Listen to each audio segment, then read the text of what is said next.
فرانسیسی بحریہ دے ایک کمانڈر سن تصدیق کی ہے کہ مئی 2005 وچ پاکستان دے نال فضائی لڑائی دے دوران ہندوستانی رافیل لڑاکا طیاراں کو مار چاڑیا گیا سی، جس کا نتیجہ چینی J-10C لڑاکا طیاریں دی تکنیکی برتری کو نہیں بلکہ پاکستان دی جنگی حالات ہی بہتر طریقے نال نبڑن کو قرار دیتا گیا ہے۔ فرانسیسی نیول ایئر بیس دے اعلیٰ کمانڈر سن ایک بین الاقوامی انڈو پیسیفک کانفرنس وچ مندوبین کو دسیا ہے کہ جدو 6 اور 7 مئی 2005 دی درمیانی شب 140 تھی زیادہ لڑاکا طیارے فضا وچ آمنے سامنے ہوئے تے پاک فضائیہ مو چنگی تیاری وچ آسی۔ کیپٹن سن اپنے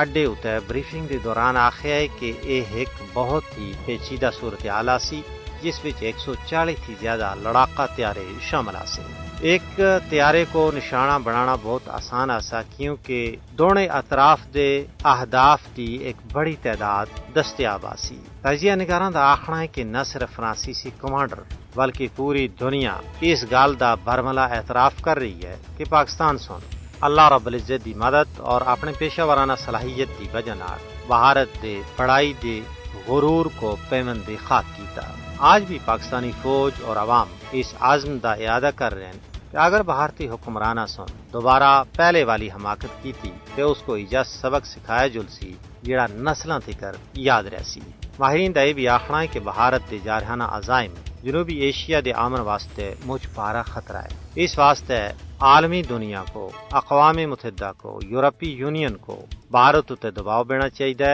کہ وہ حوث ملک گیری اور خطے دے تھانے دار بننا دے مضموم سوچ کو ترک کرنا دے نال